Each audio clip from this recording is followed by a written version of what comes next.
नमस्कार सभी लोगों को। मैं डॉक्टर एम शुक्ला अपने शिक्षक शिक्षा संवाद चैनल पर आप सभी का हार्दिक स्वागत करता हूँ। आज हम लोग एक नए टॉपिक पर चर्चा करेंगे जो धर्म से संबंधित है। प्रायः इस समय हमारे देश में धर्म की बहुत चर्चा होती है। धर्म यह है, धर्म वो है। वास्तव में धर्म है क्या? धर्म शब्द की उत्पत्ति कहाँ से हुई? धर्म शब्द का स्वरूप क्या है? Nature of religion. धर्म को कैसे धारण किया जाए?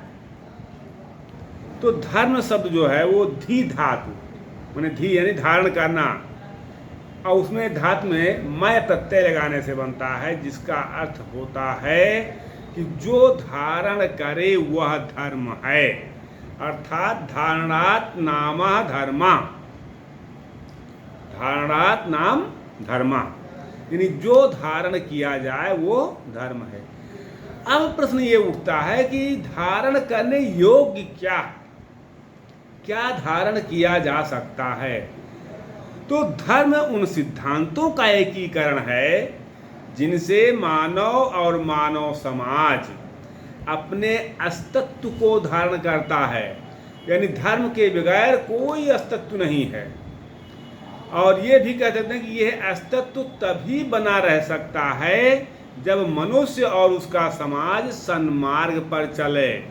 अगर कुमार्ग पर चलेगा मनुष्य और उसका समाज, तो उसका अस्तित्व समाप्त हो जाएगा। और इस सन्मार्ग को भी हमारे यहाँ अनेक परिभाषाएं दी गई हैं। तमाम तरह से कहा गया है। धर्म को अंग्रेजी में रिलीजन बोलते हैं। रिलीजन शब्द लैटिन भाषा के दो शब्दों री और लिगेयर से मिलकर बना है, जिसका अर्थ होता है संबंध स्थापित करना, टू बाइंड बैक। अब संबंध किससे स्थापित करना, यहाँ ये प्रश्न उठता है कि संबंध किससे स्थापित किया जाए। अंग्रेजी शब्द उसका मीनिंग देखा जाए तो संबंध स्थापित करना, तो किससे स्थापित करना है? धर्म किसका किससे संबंध स्थापित करता है? इसका उत्तर देते हुए गिस्बर्ट ने कहा है कि धर्म दोहरा संबंध स्थापित करता है। पहला मनुष्य और ईश्वर के बीच, और दूसरा ईश्वर की संतान होने के कारण मनुष्य और मनुष्य के बीच, यानी मानव के बीच संबंध स्थापित करना, और मानव और ऑलमाइटी सत्ता जो है ईश्वर, उसके बीच संबंध स्थापित करना, वो धर्म है। एडवर्ड टायलर ने परिभाषा दिया कि धर्म आध्यात्मिक शक्ति पर विश्वास है। आज आप देखिए, एक कॉमन भाषा में एक MBBS MS डॉक्टर भी जब किसी मरीज का ऑपरेशन करता है तो कहता है भाई हम अपना पूरा प्रयास करेंगे, बाकी आपका भाग्य जाने, यानी बाकी ईश्वर जाने। अब वो भी कहीं ना कहीं एक ऑलमाइटी सत्ता पे विश्वास करता है। तो धर्म वह अंतर्भावना या प्रवृत्ति है जो अंतः प्रेरणा के साथ होती है। धर्म से अभिप्राय दैवीय अनुदेशों के रूप में अपने कर्तव्यों का निर्वहन करना है। अगर धर्म के स्वरूप की बात करें आप, तो धर्म का स्वरूप बहुत व्यापक है। ये छोटा रूप नहीं है, बहुत व्यापक है। विभिन्न दार्शनिक भिन्न भिन्न दृष्टिकोणों से इसके स्वरूप की व्याख्या करते हैं, जिसमें जो है कोई कहता है कि धर्म एक विशेष मनोदशा है या वृत्ति है जो उसके संपूर्ण जीवन के सभी पक्षों को प्रभावित करती है। इस आवृत्ति का विषय ऐसी आदर्श अलौकिक सत्ता से होती है जिसे व्यक्ति सबसे अधिक मूल्यवान, सबसे शक्तिशाली और समस्त सद्गुणों से युक्त समझता है, और इसी कारण वह उसकी पूजा एवं उपासना करता है। अगर हम किसी की पूजा करते हैं, किसी की उपासना करते हैं, तो निश्चित तौर पर हम उसको सबसे शक्तिमान, सबसे शक्तिशाली मानते हैं। ये धर्म है।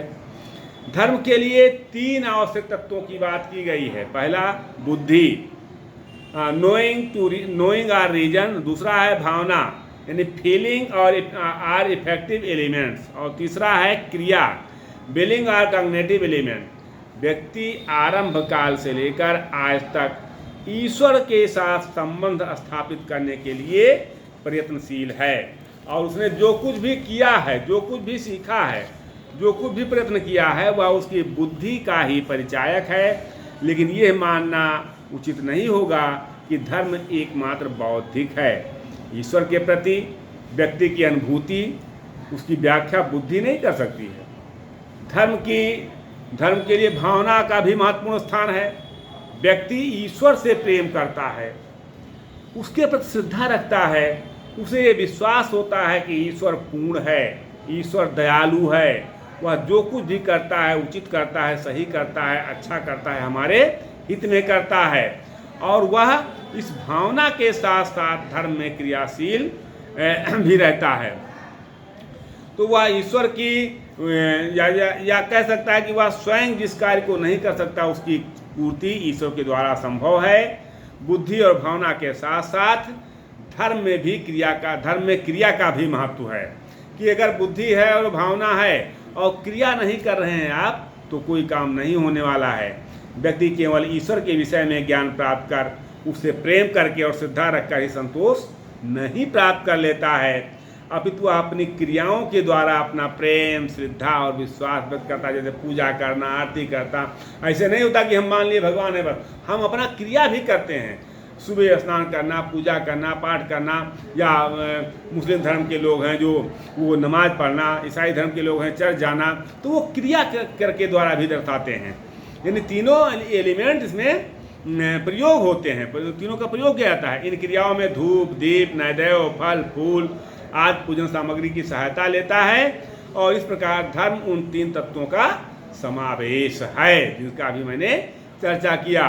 तो प्रेम, श्रद्धा और विश्वास को व्यक्त करता है अपने क्रियाओं के माध्यम से। अब धर्म के दो अंग हैं, आत्मनिष्ठ और वस्तुनिष्ठ। इन दोनों अंगों पे हम बाद में चर्चा करेंगे कि आत्मनिष्ठ क्या है और वस्तुनिष्ठ क्या है। भाई आत्मनिष्ठ या आंतरिक अंग के में जो उपासक अथवा उसके बाहरी तत्वों की उपासना करता आता है, इस पर हम बाद में चर्चा करते हैं। थैंक यू वेरी मच सभी लोग।